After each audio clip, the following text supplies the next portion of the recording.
श्री स्वामी समर्थ. हे प्रिय आत्मा, हे फक्त तुझ्यासाठी आहे. अभिनंदन. देव म्हणतो, उद्या सकाळी 5:30च्या आधी तुमच्या आयुष्याला मोठे वळण लागेल.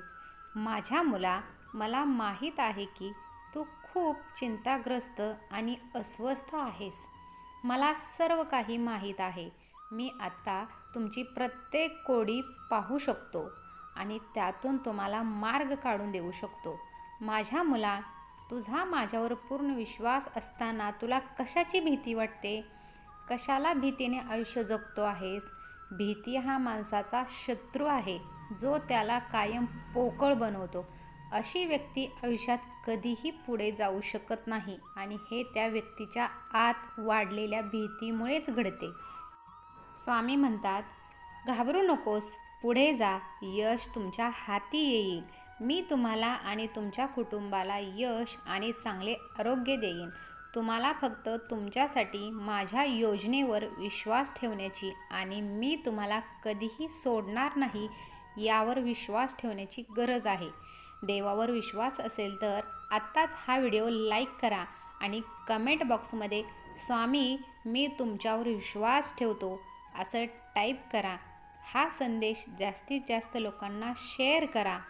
शेअर करण्याने एखाद्याचे मन हरवलेले असते ते सुद्धा जागृत होण्यास मदत होईल.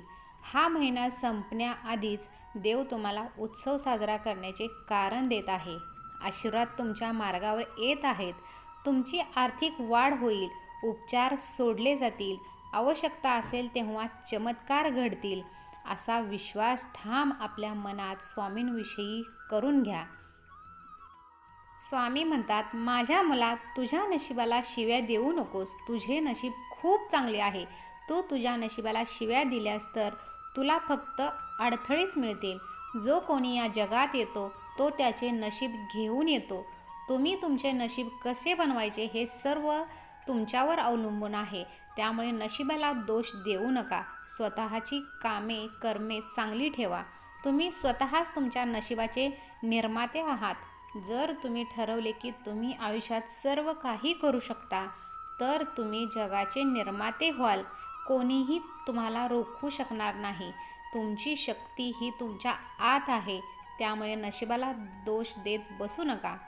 तूच तुझ्या नशिबाचा निर्माता आहेस. तुझ्यावर आणि माझ्यावर विश्वास असायला हवा. तुमचा विश्वास असायला हवा की तुम्ही तुमच्या आयुष्य स्वतःच बदलू शकता. तुमचे वाईट नशीब सुदैवात बदलण्याची शक्ती तुमच्या आत आहे. हे ठाम आपल्या स्वतःला माहीत असलं पाहिजे. माझ्या मुला, संपत्तीपेक्षा ज्ञान हे श्रेष्ठ आहे. कारण तुला संपत्तीचे रक्षण करावे लागेल, परंतु ज्ञान तुझे रक्षण करेल. सहमत असाल तर होय, बरोबर आहे स्वामी असं टाईप करा आणि स्वामींवर विश्वास ठेवून आपल्या आतल्या चांगल्या वृत्तीला जाग करा. स्वामी म्हणतात, पैसा ही अशी संपत्ती आहे जी आपण सुरक्षित ठेवली पाहिजे आणि ती चोरीला गेली तर आपण रिकामे होतो. परंतु ज्ञान ही अशी संपत्ती आहे जी आपल्याला सुरक्षित ठेवते आणि कधीही सोडत नाही. कोणीतरी ते चोरू शकेल असं कधीही घडत नाही. आपल्याला काही ज्ञानापासून कमी पडत नाही. आपल्या जीवनात एक शहाणा माणूस व्हा. कधीही गर्व येऊ देऊ नका.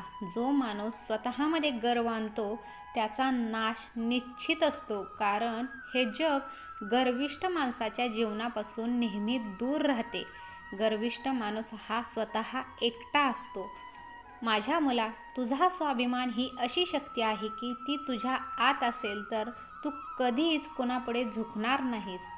स्वाभिमानी माणूस जगात नेहमी यशाच्या पायऱ्या चढतो आणि गर्विष्ठ माणूस आपल्या गर्वामुळे सगळ्या जगाच्या मागे राहतो. हे सत्य आहे आणि हे सत्य आपल्याला सुद्धा माहीत असतं. त्यामुळं आपण कोणत्या मार्गाने जगलं पाहिजे हे आपल्या हातात आहे. जर तुम्ही गर्विष्ठ असाल तर गर्व तुम्हाला वाढू देणार नाही. अहंकारी व्यक्ती अभिमानामुळे आपले जीवन नरक बनवते आणि आपल्या जीवनात काहीही साध्य करू शकत नाही. आणि हे सत्य आहे, हे तुम्हाला सुद्धा माहीत असेल. माझ्या मुला, तुझ्या आयुष्यात नेहमीच अंधार येतो, पण याचा अर्थ असा नाही की तू आता तुझ्या आयुष्यात काहीच करू शकणार नाहीस. स्वामी म्हणतात, प्रत्येक गोष्टीची स्वतःची अशी वेळ असते आणि माणूस वेळेनुसार पुढे जातो आणि वेळ ही माणसाला प्रत्येक क्षणी बदलत असते. स्वामी म्हणतात, या क्षणी तुम्ही कोणत्या परिस्थितीत आहात आणि तुम्ही कोणत्या गोष्टी करत आहात ज्याचा तुमच्या जीवनावर परिणाम होईल हे जाणून घेणे तुमच्यासाठी महत्त्वाचे आहे. आणि त्यासाठी आपण सतत जागरूक असलं पाहिजे. आपली कर्मे हे चांगलं ठेवलं पाहिजे. जेव्हा जेव्हा एखादा किरण येतो, मग तो सूर्याचा असो किंवा आशेचा उदयास येतो, तेव्हा तो अंधार दूर करतो. त्याचप्रमाणे तुमच्या आयुष्यात तुमच्या आशेच्या किरणाची वाट पाहावी लागेल आणि तो आशेचा किरण तुम्हाला स्वतःला आणावा लागेल आणि त्यासाठी स्वतःची प्रामाणिक कष्टे तुम्ही स्वतः करत जा. स्वामी म्हणतात, माझ्या मुला तुझ्या आयुष्यात धीर धरायला शिक, कारण संयमाचे फळ हे गोड असते. जर तू आयुष्यात प्रत्येक गोष्ट करायला शिकलास तर तू कोणतेही काम अगदी सहज करू शकतोस. त्यामुळे धीराने काम करायला शिका. धीर हा प्रत्येकाच्या स्वतःजवळ असला पाहिजे. तुमच्या मार्गात लोकांनी अडथळे आणले तर नाराज होऊ नका, कारण हीच माणसे तुम्हाला तुमच्या मार्गात अडथळे आणून तुमच्या भविष्याकडे झेप घ्यायला शिकवत असतात. स्वामी म्हणतात, ज्याने तुम्हाला साथ दिली आणि ज्याने तुम्हाला सोडले त्याला आधार द्या, त्याला मनापासून क्षमा करा आणि त्याला सोडून द्या.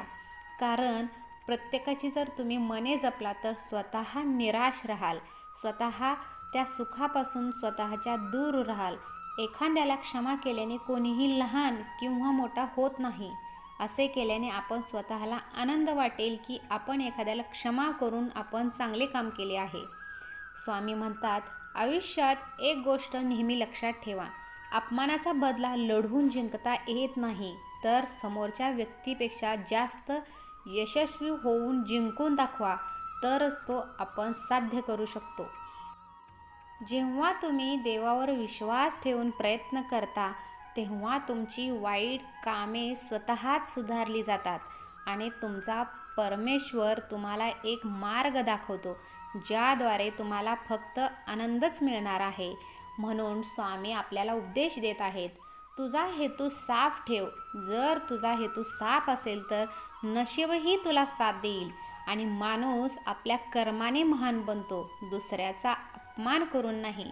या जगात कधीही कोणाला वाईट समजू नका, दोष देऊ नका, तरच आपण पुढे जाऊ शकतो. आणि त्यासाठी आपली कर्मे चांगली ठेवा, देवावर विश्वास ठेवा आणि मी तर म्हणेन स्वामींवर विश्वास ठेवा. स्वामींचं अखंड नामस्मरण करा, त्यातच आपल्याला अनेक आपल्या संकटांना सामना करण्याची शक्ती मिळेल.